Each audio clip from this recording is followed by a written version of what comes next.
یہاں پر ایک عجیب نکتہ ہے، اصل میں اس کی طرف اشارہ ہے، وہ یہ ہے کہ ایک والدین کی خدمت اپنے نسبی تعلق کی وجہ سے، یہ تو کافر بھی کرتے ہیں، ہاں جی۔ دوسرا یہ ہے کہ اللہ تعالیٰ کے حکم کو سمجھ کر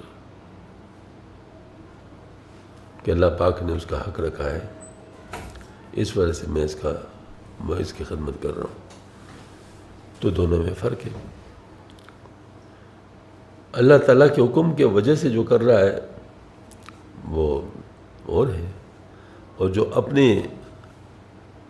نسبی محبت کی وجہ سے کر رہا ہے وہ اور ہے، ہاں جی۔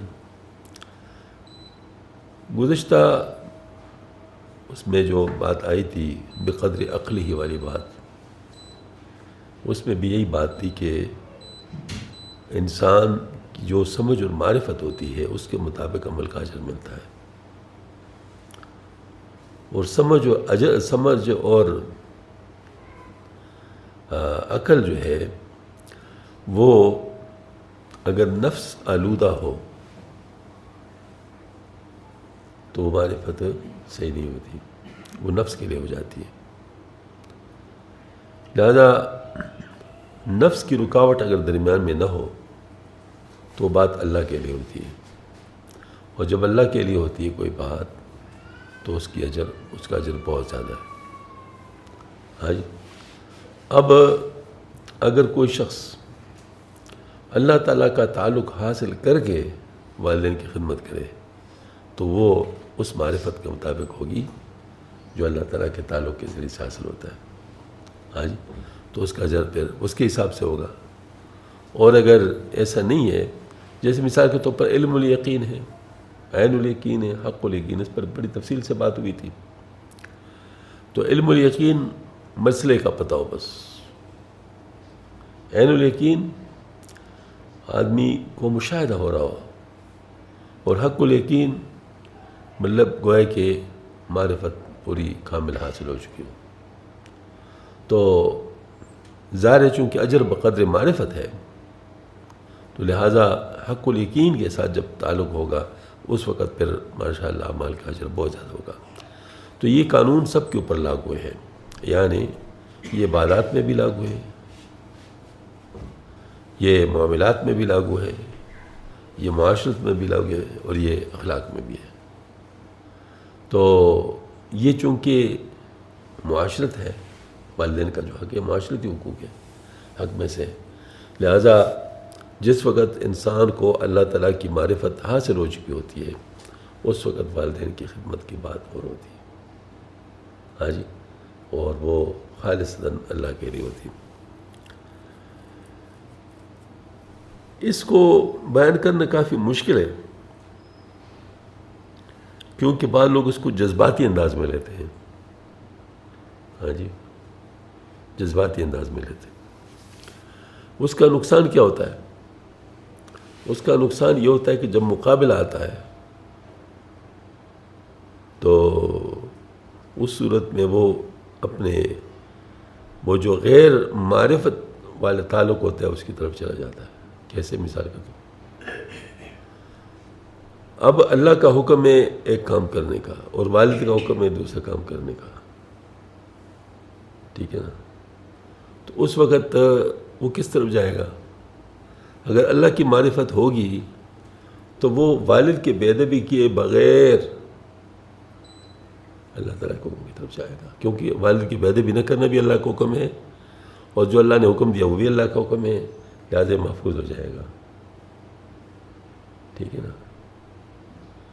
تو دوسری صورت میں اگر وہ والد کی بات مانتا ہے تو صریح گھٹ ہے ان اللہ کے حکم کے مقابلے میں، اگر والد کا حکم مانتا ہے تو صریح گھٹ ہے، اور اگر ایسا نہیں ہے ان والد کا حکم نہیں مانتا لیکن بے ادبی کرتا ہے تو یہ بھی اللہ کے حکم کی خلاف ورزی ہے۔ سمجھ میں آ گئی نا بات؟ معرفت جب تک نہ ہو اس وقت تک انسان خطرے میں ہے، اس وقت وہ صحیح فیصلہ نہیں کر سکتا، تو اس وجہ سے اس کو پہلے معرفت حاصل کرنا چاہیے تاکہ اس کے سارے کام شریعت کے مطابق اس معرفت کے حق کی ادائیگی کے ساتھ ہوں. سب سے زیادہ مطلب یہی بات ہے. ہمارے کاکا صاحب رحمۃ اللہ علیہ اس کے بعد وہ کتاب میں جو ہے ملک البابا رحمۃ اللہ کتاب میں ہے کہ کاکا صاحب رحمۃ اللہ نے اپنے والدہ سے کہا اور بھائیوں سے کہا کہ اس وقت میں چونکہ اللہ تعالیٰ کے حکم کے سامنے مطلب وہ ہوں تو اس وجہ سے آپ اپنا حق مجھے معاف کر دیں. تو انہوں نے کہا کہ بالکل ہم آپ کو اپنا حق معاف کر دیتے ہیں.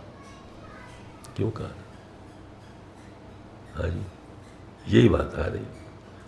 ہاں جی تو پہلے انہوں نے مطلب یہ ہے کہ اپنے والدہ سے بات کہی تھی کہ چونکہ اللہ کا حکم میرے سامنے اور میں اللہ کا چاہے مطلب اس کے لیے مصروف ہوں تو آپ مجھے اپنا حق معاف کر دیں. اب دیکھیے مطلب انہوں نے گویا کہ اپنے لیے بہت ہی بہترین راستہ اختیار کر لیا. یہ نہیں کہ انہوں نے والدہ کا حق ادا نہیں کیا ہوگا, یقیناً بہت زیادہ ادا کیا ہوگا, لیکن انہوں نے پہلے سے کہا کہ اگر کوئی اس طرف مصروفیت ہونے کی وجہ سے کوئی مسئلہ آتا ہو تو پہلے سے میں ان سے اپنا مطلب معاف کروا دوں. تو انہوں نے کیا تھا. تو بہرحال یہ ہے کہ یہ وہ چیز ہوتی ہے جس کو انسان نہیں سمجھ پاتا. اور میں تو یہ کہتا ہوں کہ انسان ہی تب بنتا ہے جب انسان کو اللہ کی معرفت حاصل ہوتی, ورنہ وہ بھی ایک حیوانی ہے. ہاں جی پھر اس کی حیوانی جبلت جو ہوتی ہے اس کے مطابق جو کرنا ہوتا ہے وہ کر لیتا ہے. ہاں جی تو حیوانی جبلت کے مطابق کرنے پہ ثواب تھوڑا ملتا ہے. ہاں جی وہ تو اس کی جبلت ہے, اس کے مطابق وہ کرے گا. ہاں جی اس کے لحاظ سے نہیں. لیکن یہ ہے کہ جس وقت وہ اللہ تعالیٰ کے حکم سمجھتے ہوئے وہ ایک کام کرتا ہے تو پھر بڑی بات ہوتی. انما الاعمال بالنیات, تمام اعمال کا دار مدار نیتوں پر, اور نیت بنتی ہے معرفت کے ساتھ. نیت بنتی ہے معرفت کے ساتھ. لہذا معرفت اگر کامل نہ ہو اس وقت نیت ناقص ہوگی. ہاں جی اور انسان کو خسارہ ہوگا. یہ حضرت نے مطلب اس مختصر خط مکتوب میں یہ بات سمجھائی ہے, اور یہ مشکل بات سمجھائی ہے, آسان بات نہیں ہے. اس پہ کثیر لوگ دھوکے میں پڑے ہوئے. مطلب یہ کہ وہ اپنے جبلی چیز کو وہ سمجھتے ہیں کہ شاید یہ مطلوبہ عبادت والی بات ہے. وہ یعنی اللہ اکبر, اللہ کے محبت میں اپنے آپ کو فنا کرو, پھر تمام چیزیں آپ کے اللہ کے لیے ہوں گی. جیسے حاجرہ بی بی نے اللہ تعالیٰ کے لیے وہاں رہنا قبول کر لیا کہ جب اللہ پاک کا حکم ہے تو پھر مجھے کوئی وہ نہیں ہے, مطلب جانا وہ عذر نہیں ہے, بس ٹھیک ہے پھر آپ جا سکتے ہیں. تو اس وقت پھر اس کا اسماعیل علیہ السلام جو کہ والدہ کا محبت جبلی ہے, ہاں جی وہ اس کے لیے جو بھاگنا دوڑنا ہے وہ بھی اللہ پاک نے اپنے لیے مان لیا. نتیجتاً اس کو ایسا قبول کیا کہ سارے لوگوں کے لیے اس کو لازم قرار دیا. ہاں جی تو اگر انسان اپنی وہ تمام خواہشات کو اللہ کی خواہشات میں مدھم کر لے تو پھر اس کی ساری چیزیں اللہ کے لیے ہو جائیں گی. من کان للہ کان اللہ لہ, جو اللہ کا ہو گیا تو اللہ اس کا ہو گیا. ٹھیک ہے نا, یہی اصل میں بنیادی بات. اللہ جل شانہ ہم سب کو اس کے سمجھ کی توفیق عطا فرمائے.